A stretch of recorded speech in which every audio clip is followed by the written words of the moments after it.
আল্লাহর হাবিব সাল্লাল্লাহু আলাইহি সাল্লাম বসে আছেন, সাহাবায়ে কেরামও বসে আছে। নবীজি আমার বললেন, ও আমার প্রাণের সাহাবারা, একটু পরে তোমাদের সামনে এমন একজন আগন্তুক ব্যক্তি আসবে যে জান্নাতি। সেই জান্নাতি একটু পরে তোমাদের সামনে যে ব্যক্তি আসবে, আমাদের এই মজলিস একটু পরে যে লোকটা আসবে, যে ব্যক্তি আসবে, সে জান্নাতি। যে সাহাবী আসবে সে জান্নাতি। সুবহানাল্লাহ পড়েন। সাহাবায়ে কেরাম তারা কিউরিসিটি নিয়ে, তারা কৌতূহলের বসে তারা চিন্তা করলো যে কোন সাহাবী জানিয়ে আসে যার ব্যাপারে নবীজি জান্নাতের সার্টিফিকেট দিচ্ছে। আল্লাহর হাবিব সাল্লাল্লাহু আলাইহি সাল্লামের সামনে যখন ওই আনসারি সাহাবী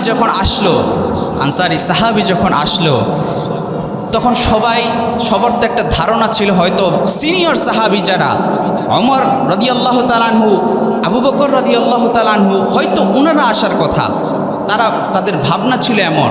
কিন্তু এমন একজন সাহাবী এসেছেন যাকে ওই মজলিসে বসা অন্য সাহাবীরা চিনেও না, এমন একজন সাহাবীরা যখন তার ব্যাপারে এমন মন্তব্য আল্লাহ নবী করলেন, সেই মজলিস থেকে উঠার পরে ওই সাহাবীর পেছন তারা বাড়িতে চলে গেল, ওই সাহাবীর বাড়িতে চলে গেল। দেখি ওই সাহাবী কী কারণে তার ব্যাপারে নবীজি এমন কথা বলল। তার বাড়িতে যখন গেল, তার বাড়িতে যাওয়ার পরে 3-4 দিন তারা স্টে করলো, তারা সেখানে থাকলো। থাকার পরে দেখলো যে না, ওই সাহাবী স্পেসিফিক কোনো আমল এক্সট্রা করতেছে না।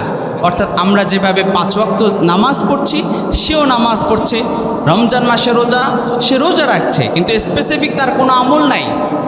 তারা 2-4 দিন পরে তাকে জিজ্ঞেস করলো, ভাই তোমার ব্যাপারে নবীজি এমন বলেছে, তুমি একটু বলো যে তুমি কি আমল করো, যে আমল করার কারণে নবীজি তোমাকে জান্নাতি বলে সার্টিফিকেট দিয়েছেন। তখন সেই সাহাবী বলছে, ভাইরা তোমরা যা আমল করো আমিও তাই করি, তবে হ্যাঁ একটা আমল আমি যেটা করি সেটা হচ্ছে, আমি রাতের বেলা যখন ঘুমোতে যাই তখন আমি আমার যত শত্রু দুশ্মন আছে, যত মানুষ আছে, আমি সবাইকে ক্ষমা করে দেই। সুবহানাল্লাহ পড়েন। কারো প্রতি আমি হিংসা রাখি না, বিদ্বেষ রাখি না, সবাইকে মাফ করে আমি ঘুমোতে যাই। সুবহানাল্লাহ পড়েন। কারো প্রতি আমার হিংসা নাই, কারো প্রতি আমার বিদ্বেষ নাই।